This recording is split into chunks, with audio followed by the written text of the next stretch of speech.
나보다 힘이 세기 때문이로다. 그들이 나의 재앙의 날에 내게 이르렀으나 여호와께서 나의 의지가 되셨도다.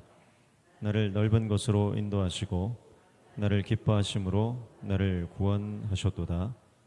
아멘. 옆에 분하고 인사하겠습니다. 사랑합니다. 축복합니다.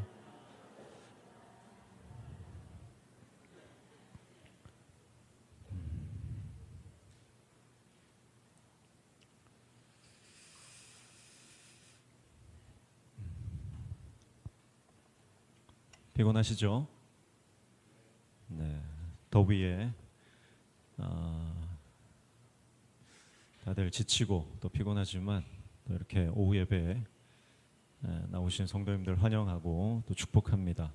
오늘 이 시간에 하나님께서 우리에게 말씀으로 우리를 새롭게 하시고 또 우리 가운데 놀라운 은혜와 또 능력을 허락하여 주실 줄로 믿습니다.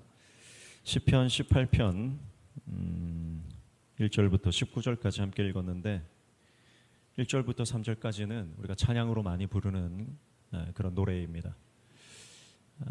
많은 믿음의 선배들이 이 시편 18편을 굉장히 사랑하고 또 위기 때마다 또 문제를 돌파하고 난 이후에 암송했던 그런 시편이라고 볼 수가 있겠죠. 하나님이 나의 힘이십니다. 그렇게 고백하는데 1절 보시죠. 나의 힘이신 여호와여 내가 주를 사랑하나이다. 그렇게 고백합니다.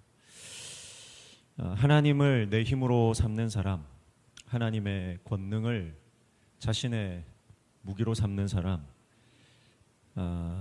오늘 저와 여러분이 하나님을 내 힘으로 삼고 살아가는 인생 되시기를 주님의 이름으로 축복합니다. 그래서 다윗은 자기 힘으로 살지 않고 하나님 힘으로 살던 사람이다, 그렇게 볼 수 있습니다. 여기서 사랑한다라고 말하는데 여기서 사랑한다라고 하는 것은 라함이에요. 라함. 이거는 원래 사람에게 쓰는 동사가 아닙니다. 하나님이 사랑하실 때 쓰는 동사가 이 라함입니다. 그러니까 여기서 다윗이 내가 주를 사랑합니다, 라함이라고 하는 단어를 쓰는 것은 내가 주님을 사랑하는 게 아니라 사실은 주님이 나를 사랑하신다는 믿음의 고백이라고 볼 수 있습니다. 내가 주님을 사랑하기 전에 주님이 먼저 나를 사랑하셨다. 하나님의 사랑이 나를 붙들고 있기 때문에 내가 그분 사랑 안에 거한다. 그러니까 자신의 어떤 자격이나 자신이 잘나서 하나님을 사랑하는 게 아니라 순전히 은혜다, 그 말씀을 하고 있는 거예요. 우리가 이 자리에 있는 것도 하나님의 은혜고 우리가 내 코에 호흡이 있는 것도 하나님의 은혜고 우리가 직업을 갖고 우리가 가정을 갖고 그리고 생명을 갖고 한순간 살아가는 것조차 모든 것이 하나님의 은혜인 줄로 믿습니다. 그래서 내가 사실은 내가 주님을 사랑합니다라는 이 고백이 내가 주님을 사랑한다기보다는 하나님의 사랑이 나를 붙들고 있습니다, 그런 고백과 같은 거예요. 그래서 나의 힘이 되신 여호와여 내가 주를 사랑합니다, 그렇게 말하는데 히브리어 문법에는 순서가 바뀌어야 돼요. 그러니까 주님 사랑합니다, 그리고 주님은 나의 힘이십니다. 그 다음 뭐죠? 주님은 나의 반석이십니다, 나의 요새이십니다, 나를 건지시는 이십니다, 나의 피할 바위이십니다, 나의 방패십니다, 나의 뿌리십니다, 나의 산성이십니다. 그렇게 말하는 겁니다. 자, 그러니까 하나님, 주님이 내 힘이라서 내가 주님을 사랑합니다. 주님이 내 반석이라서 내가 주님을 사랑합니다. 주님이 나의 피할 바위가 되셔서 내가 주님을 사랑합니다가 아니라 그 모든 것들이 있기 이전에 내가 그냥 주님을 사랑하는 거예요. 주님, 내가 주님을 사랑합니다. 그런데 그 사랑 안에 거했더니 반석이신 하나님을 경험하고 피할 바위가 되신 하나님을 경험하고 나를 건지시는 하나님을 경험하는 겁니다. 순서가 바뀐 거예요. 우리는 근데 바꿔서 생각하잖아요. 주님이 나에게 복을 주시니까 사랑하고, 주님이 내 기도 응답해 주시니까 사랑하고, 주님이 나에게 복을 주셔서 사랑한다고 그렇게 고백하는 거예요. 만약에 주님이 나에게서 뭔가를 뺏어가시고 나에게 복을 안 주시고 내 인생에 계속 문제가 생기면 주님을 사랑할 수가 없는 거예요. 순서가 바뀌었기 때문에 그렇습니다. 여러분, 주님이 나에게 뭘 해주시든지 해주지 않든지 내가 먼저 그 주님을 사랑할 때 이후에 주님을 사랑하는 그 은혜가 따라오게 되는 줄로 믿습니다.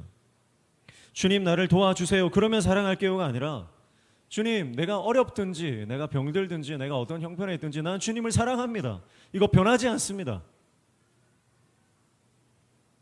그렇게 고백하는 자에게 하나님 은혜를 허락해 주시는 줄로 믿습니다.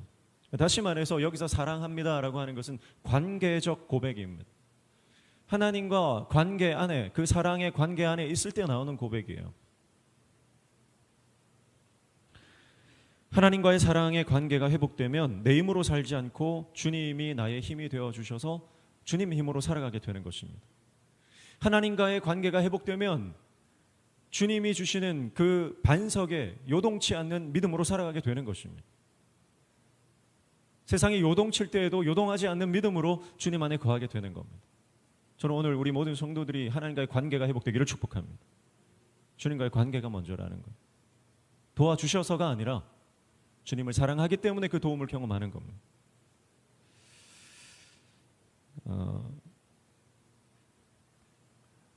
저는 어제 이번 지난 주간에 오전에도 말씀드렸지만 신영교회 아이들을 만나고 말씀으로 섬기고 왔는데 아이들이 많더라고요.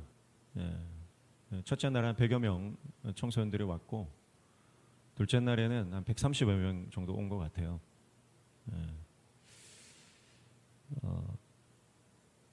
제가 하나님 앞에 기도했던 것이 둘째 날에, 첫째 날에는 아이들이 많이 위축이 돼 있더라고요. 그런데 둘째 날에 아이들이 좀 마음이 많이 열렸습니다. 제가 예배로 설교를 하기 전에 하나님 앞에 구했던 게 하나님, 내가 원고를 보지 않고 1시간 반 설교하는데 아이들 눈만 보고 아이들과 소통하면서 하나님 말씀을 대언하고 싶습니다. 그렇게 기도를 하고 원고를 아예 안 보고 설교를 했는데 설교를 하면서 하나님께서 어떤 위로부터 계속 부어주시는 은혜 같은 게 있었습니다. 그리고 기도회를 진행을 하는데 그런 마음이 드는 거예요. 영접 기도를 해야 되겠다는 마음 하나님 주시더라고요. 그래서 다 교회를 다니는 애들 아닙니까? 그런데 혹시 아직까지 예수님을 만나지 못하고 예수님 누군지 모르고 내가 교회는 나오지만 예수님 믿는 것 같지 않은 사람들, 그런 친구들이 있으면 그 친구들 중에 나 예수님 믿고 싶어요. 나 예수님 누군지 알고 싶어요. 예수님을 내 구주로 영접하고 싶어야 하는 친구가 있다면 오늘 말씀을 듣고 내가 예수님을 믿고 따라가고 싶다 그런 마음이 드는 친구가 있으면 가슴에 손을 대라고 하니까 제가 앞에서 이렇게 세보니까 15명 정도 아이들이 가슴에 손을 대고 영접 기도를 따라 하더라고요.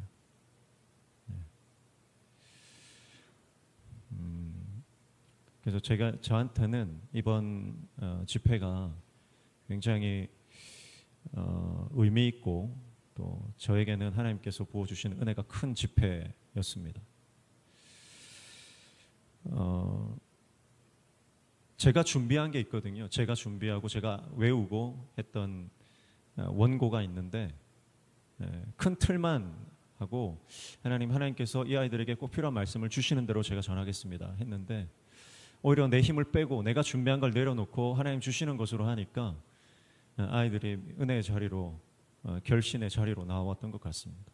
거기서 제가 느꼈던 게 뭐냐면 목회라는 게 하나님 사역을 감당하는 게 내 힘으로 하는 게 아니구나. 그걸 더 한 번 더 느끼게 되는 거예요. 내 계획대로 되는 게 아니구나. 지금 이 순간에 하나님께서 성령으로 나에게 말씀하시는 것을 민감하게 듣고 반응하고 순종할 때 하나님께서는 더 큰 은혜 가운데로 우리를 인도하시는구나 라고 하는 것을 배우게 됐던 것 같습니다. 얼마나 아이들이 집중해서 말씀을 듣는지 3시간 집회를 하는데 정말 잘 듣더라고요. 말씀을 잘 듣고 찬양을 잘하고 기도도 열심히 하고.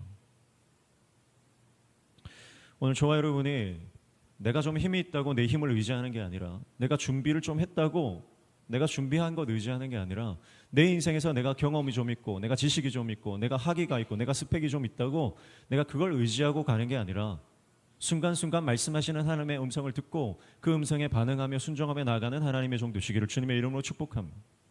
그때 그 하나님의 사랑 안에 있을 때 우리는 하나님의 도우심을, 나의 힘이 되신 하나님을 경험하게 되는 줄로 믿습니다.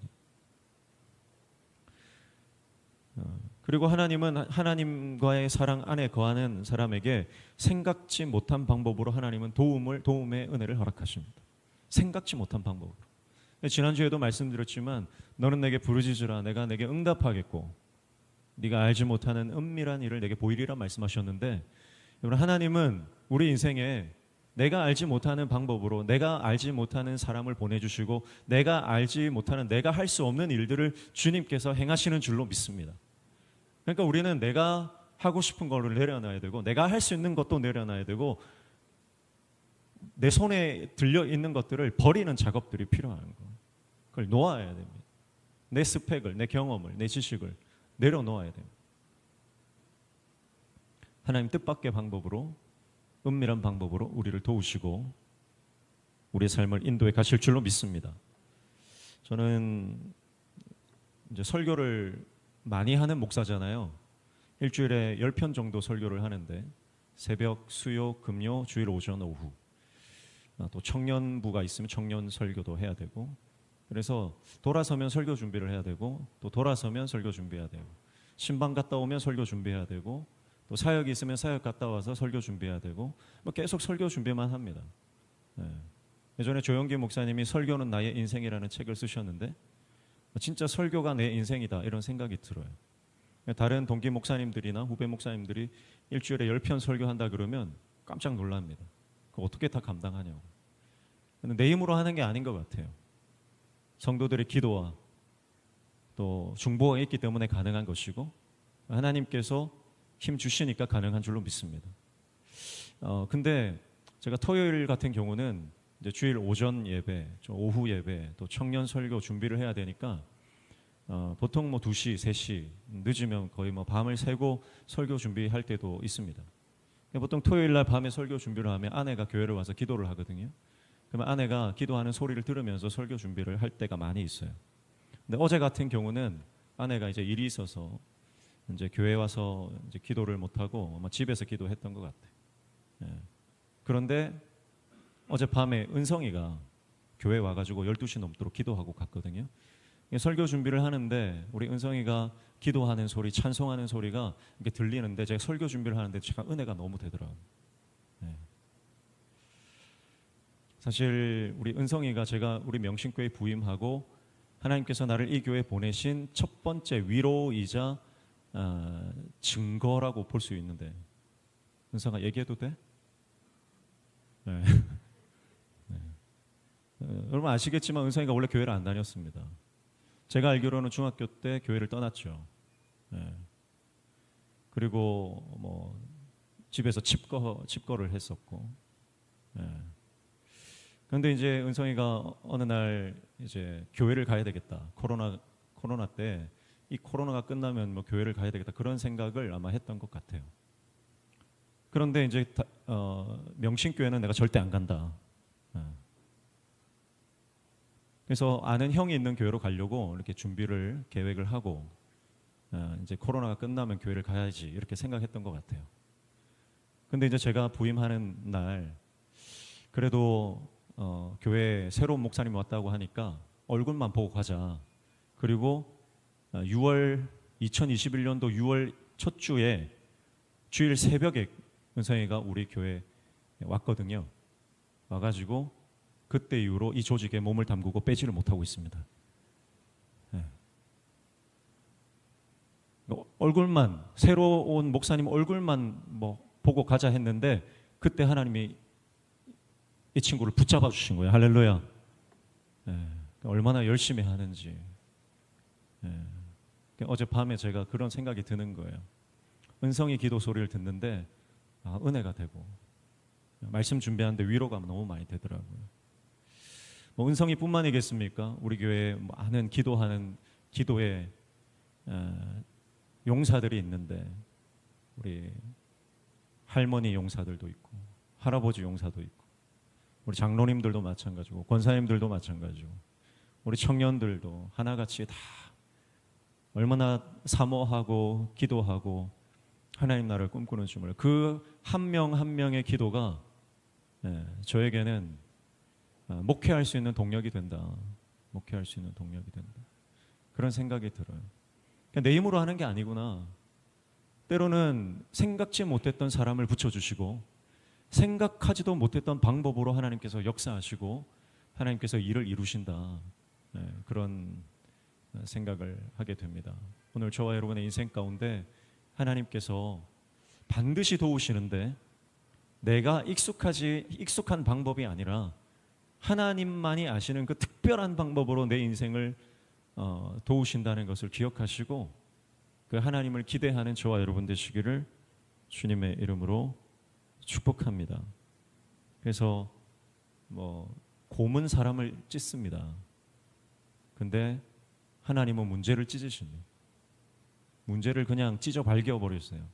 나는 그 문제 앞에서 무너질 수밖에 없지만 하나님을 의지할 때 하나님은 우리 앞에 산과 같은 문제를 가루가 되게 하십니다. 산을 바다에 던져 버리시는 분이 우리 하나님이신 줄로 믿습니다. 그래서 그 하나님의 능력, 견고한 진을 파쇄하시며 우리의 걱정을 다 고운 가루가 되게 하시는 그 하나님을 의지하고 가는 하나님의 종들 되시기를 축복합니다. 다윗은 인생에 두려운 문제가 있었지만 그 인생의 두려운 문제를 하나님의 압도적 권능의 임재 앞에서 다 해결받았습니다.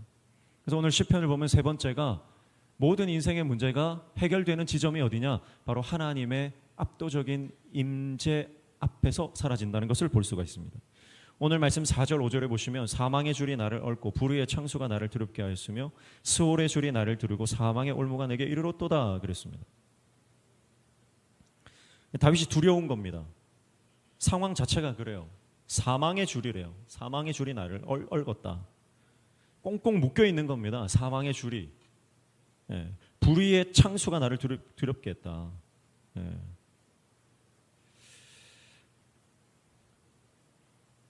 다윗이 얼마나 두려운지 이런 표현들을 쓰고 있는 것입니다. 그런데 이 인생의 두려운 문제가 언제 해결됐냐면 상황이 해결될 때, 두려워하는 문제가 사라졌을 때 다윗의 마음의 평안이 임한 것이 아니고 언제 임했냐면 6절부터 16절까지 보시면 하나님의 임재가 있을 때 이 문제가 사라지는 겁니다. 6절 보세요. 내가 환난 중에 여호와께 아뢰며 나의 하나님께 부르짖었더니 그가 그의 성전에서 내 소리를 들으시며 그의 앞에서 나의 부르짖음이 그의 귀에 들렸도다. 자, 하나님이 들으시고 하나님이 임재하시는데 그 표현은 7절 보세요. 이에 땅이 진동하고 산들의 터도 요동하였으니 그의 진노로 말미암음이다. 하나님의 압도적인 임재에 땅이 흔들렸다는 거예요. 8절 보십시오. 그의 코에서 연기가 나오고 입에서 불이 나와 사르며 그 불에 숯이 피었도다. 연기는 하나님의 강력한 임재를 상징하는 겁니다. 구름도 마찬가지예요. 제가 우리 교회에 이렇게 오시는 분들 중에 한 번씩 이렇게 오면은 외부의 손님들이 오면 이 해무 또 구름이 이렇게 드리워진 적이 많지 않습니까? 우리는 그래서 신선동이잖아요. 그래서 이거 하나님의 임재라고. 우리 교회는 하나님의 임재가 있는 교회. 시내산 같이 이 연기가 두르고 있다고. 제가 그렇게 말씀을 종종 하거든요. 그러니까 연기는 구름은 하나님의 강력한 임재를 말하는 겁니다. 9절 보십시오. 그가 또 하늘을 들이우시고 강림하시니 그의 발 아래는 어두캄캄하도다. 하나님이 임해서 하나님의 그림자가 덮고 있다는 거예요. 저는 오늘 우리 교회와 가정에 하나님의 그림자가 덮으시길 축복합니다. 10절에는 그룹을 타고 다니시며 바람날개를 타고 높이 솟아오르셨도다. 하나님의 바람날개. 여러분, 영적인 사람은 하나님의 바람을 느낍니다. 성령의 바람을 느낍니다. 성령의 바람이 생기가 되어서 우리 가운데 삶 가운데 불어오는 역사, 오늘 그 은혜가 있기를 축복합니다. 11절 그가 흑암을 그의 숨는 것으로 삼으사 장막같이 자기를 두르게 하시며 곧 물의 흑암과 공중의 빽빽한 구름으로 그리하시도다. 물이요 깊으면 시커멓잖아요. 구름이, 여러분, 그 여름 하늘에 그 빽빽한 그 여름 하늘의 구름 아시죠? 어마어마한 그 장막 구름 아시죠? 그걸 보면 압도됩니다, 사람이. 하나님의 임재가 그렇다는 거예요. 그런가 하면 12절 보시면 그 앞에 광채로 말미암아 빽빽한 구름이 지나며 우박과 숯불이 내리도다. 광채, 하나님의 광채가 번개를 말하는 거예요. 번개. 하나님의 번개가 치고 구름 가운데 우박과 숯불이 막 내리는 거예요. 이 자연 현상 앞에 사람이 얼마나 초라해집니까? 작아집니까?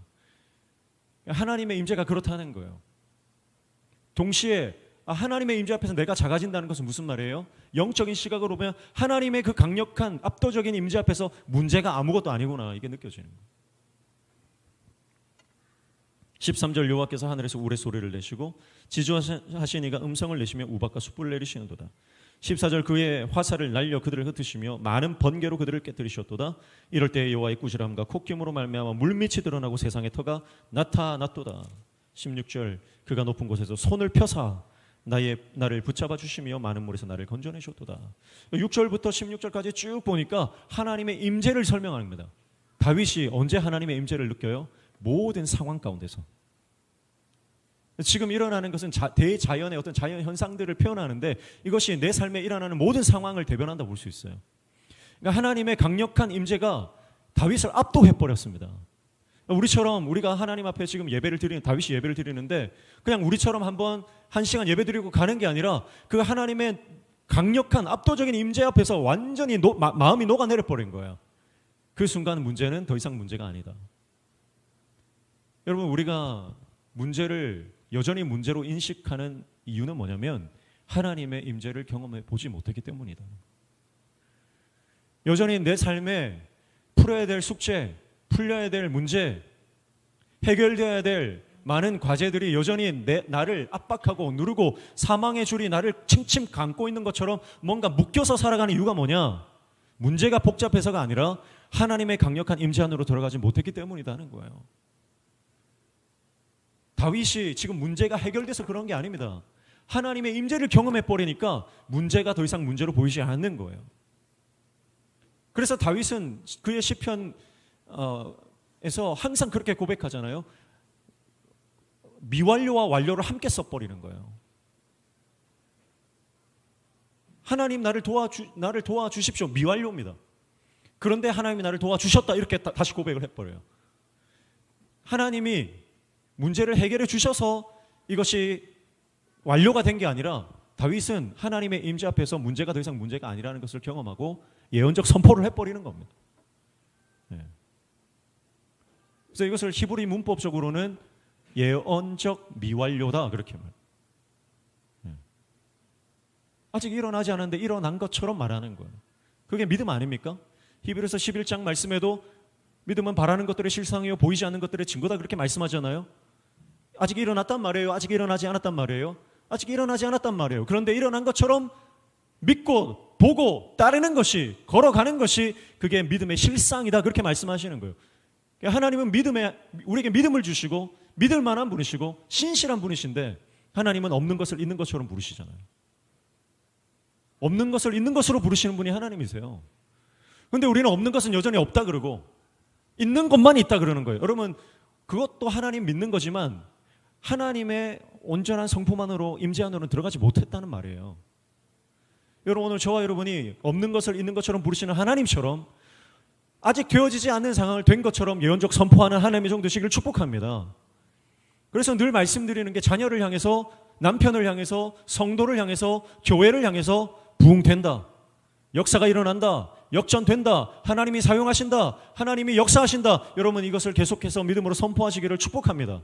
되겠나? 안 된다. 아이고 소용없다. 다 해봤다. 여러분, 그 말은 마귀가 제일 좋아하는 말이에요.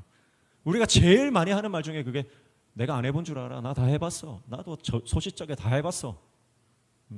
밥도 먹고 다 해봤어. 현준이가 잘하더라고요. 수련회 가가지고 이게 막 성대모사를 하는데 밥도 먹고 사우나도 가고 다 해봤어. 여러분, 다 해봤다는 얘기를 하시면 안 돼요. 하나님의 역사는 항상 새롭습니다. 할렐루야. 하나님의 하시는 일은 항상 새로운 거예요. 항상 신비로운 거예요. 항상 위대하신 거예요. 다 해본 게 아니에요.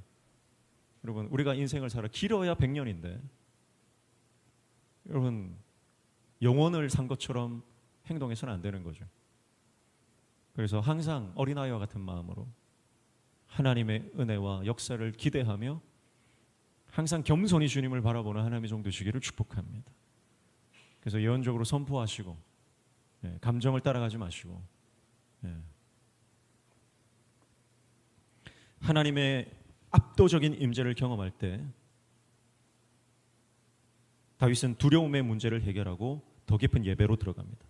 다음 단계의 예배로, 다음 단계의 기도로, 다음 단계의 감사로, 다음 단계의 찬송으로, 다음 단계의 사명으로, 다음 단계의 선교로 그렇게 가는 거예요.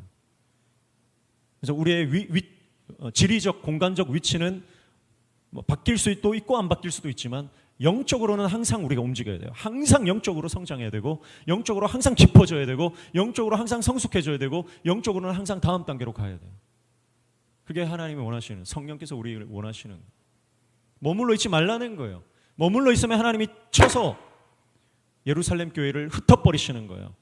머물러 있으면 그렇게 되는 거예요. 네. 생각 안에 갇혀 있으면 하나님이 그 생각을 깨뜨리십니다. 바울도 그랬잖아요. 바울도 생각에 갇혀 있었습니다. 스페인으로 가야 된다. 스페인으로. 서바나로 가야 된다. 그 생각에 딱 갇혀 있으니까 하나님이 꿈과 환상을 통해 그 생각을 깨뜨려 버리세요. 그래서 어디로 갑니까? 마게도냐로 가게 만들어요. 오늘 저와 여러분의 영안이 열리시기를 주님의 이름으로 축복합니다. 그래서 다윗이 영안이 열려버리는 거예요. 그래서 하나님의 임재를 보는 겁니다. 보는 단계로. 그래서 지금 6절부터 16절까지 보면 다윗이 하나님의 임재를 시각적으로, 청각적으로 표현하고 있지 않습니까? 그러니까 하나님의 임재를 보는 단계까지 들어가는 거예요. 영안이 열려서 보시기를 축복합니다. 지난번에도 한번 제가 말씀드렸지 않습니까? 제가 같이 운동하는 목사님, 그 동기 목사님이 시골교회에서 목회를 하는데 성도들 영안이 한순간에 열려가지고 한 권사님 천국 가는 걸 한날 한시에 다 봤다 그랬잖아요. 영안이 열리면 여러분 다음 단계로 들어가는 것입니다. 그래서 하나님의 임재를 보고 듣고 만지는 단계로 좀 들어가시기를 주님의 이름으로 축복합니다. 근데 우리는 믿음이 없어가지고 설마 되겠나, 보이겠나. 여러분 실제로 보고 실제로 듣고 실제로 피부로 느끼면서 가는 분들이 있습니다. 저는 우리 교회 가운데 그런 영적으로 탁월하신 하나님의 종들이 일어나기를 주님의 이름으로 축복합니다. 아니 우리 모두가 그렇게 되기를 주님의 이름으로 축복합니다. 그러면 세상의 문제는 아무것도 아니에요. 사실은 내가 하나님의 임재를 눈으로 봤다. 자녀 속썩이는 게 더 이상 문제가 되겠습니까? 내 힘으로 살려고 발버둥 치는 거예요. 이번에 보니까 지금 미국에 24살인가 5살인가 이름이 뭐라 했는데 22조 자산 운용하는 그 젊은 친구가 하루아침에 청산당했어요. 22조가 하루아침에 청산당했어요. 그 청산당하는 과정에서 막 우리나라 막 코스피가 막 내려갔다 올라갔다 막 난리 법석을 쳤잖아요. 알고 봤더니 그 투자 회사를 운용하는 그 친구가 고 레버리지를 써가지고 하여튼 그게 시장을 뒤흔들었더라고요. 얼마나 기고만장했는지 이 친구가 뭐라고 하냐면 자기는 선구자다. 선구자다. 나는 미래를 미리 볼 수 있다. 당신도 그게 가능하다 그러면서 투자자들을 막 끌어모은 거예요. 근데 사실은 그게 사기죠. 월가가 그 친구를 가만히 놔둘 리가 있습니까? 그 친구 파산시키려고 작전을 짠 거예요. 그래서 막 주가가 막 떨어지고 막 난리를 친 거죠. 결국 청산당했습니다. 22조가 하루아침에 청산당했어요. 22조가. 22억이 아닙니다, 여러분. 22조가요. 여러분 돈 몇 억 있다, 몇십억 있다, 몇백억 있다고 여러분 자만하고 교만하면 하나님이 한순간에 청산시킬 수 있습니다. 교만하면 안 되는 거예요. 여러분 영안을 열고 주님 나라를 보시고 하나님의 임재를 보시기를 주님의 이름으로 축복합니다. 그러면 보이는 거예요. 뭐가 문제인지, 내 인생의 진짜 문제가 뭔지, 내 인생의 진짜 중요한 가치가 뭔지. 건강이 아니구나, 명예가 아니구나, 직장이 아니구나. 내 인생의 진짜 중요한 가치는 영원하신 하나님을 붙드는 것이구나. 내가 수십억을 갖고 수백억을 갖고 있고 심지어는 22조를 갖고 있더라도 하루아침에 청산당할 수 있는 것이 그것이 인생이구나. 그게 영안이 열린 사람들이 보는 거예요. 그래서 더 이상 건강이나 돈이나 명예에 묶이지 않고 하나님의 은혜에 묶이는 인생을 살아가게 되는 줄로 믿습니다. 그러니까 다윗이 앞에서는 뭐라고 말했어요? 사망의 줄이 나를 묶고 있다 그랬는데 이제는 하나님의 임재에 완전히 둘러싸이는 삶으로 그 다음 단계로 들어가 버리는 거예요. 오늘 그 은혜가 저와 여러분의 있기를 축복합니다. 지금 여러분 가슴을 옥죄어오는 문제들이 있지 않습니까? 건강의 문제, 재정의 문제, 관계의 문제, 옆에 있는 사람에게 말할 수 없는 그 고통, 숨통을 죄어오는 그 고통, 누구에게도 말 못할 혼자만 고민하고 밤마다 불면증에 시달리는 그 문제. 여러분, 그 사망의 줄이 나를 얽어맬 때 우리에게 필요한 게 뭡니까? 나에게 돈을 대줄 사람이 아니고 나에게 유능한 의사를 붙여줄 그런 인맥이 아니고 하나님의 강력한 압도적 임재다 그 말이에요. 오늘 하나님의 그 임재 안으로 들어가시길 축복합니다.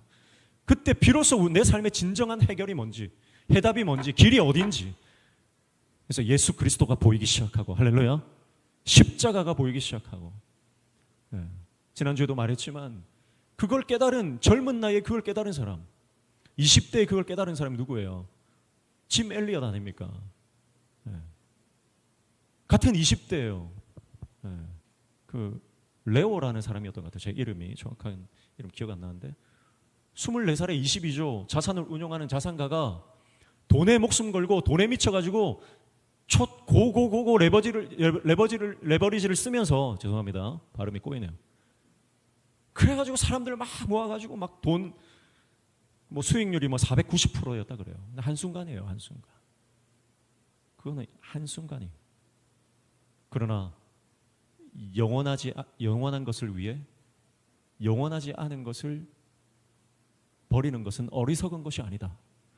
그러면서 아우카족의 복음화를 위해서 자신의 젊은 인생을 한 줌의 재로 순교의 제물로 드렸던 짐 엘리엇의 인생과 그의 아내 엘리자베스 엘리엇의 삶을 통해서 한 부족이 복음화되고 그 복음화된 역사가 선교 역사의 위대한 한 페이지가 되어 있다는 것을 우리가 기억하지 않습니까?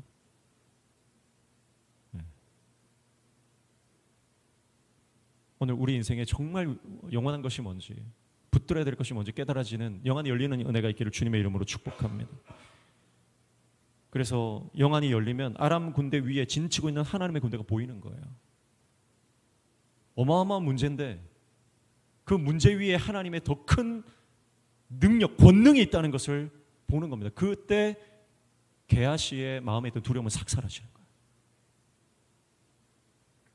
에스겔 37장에 보면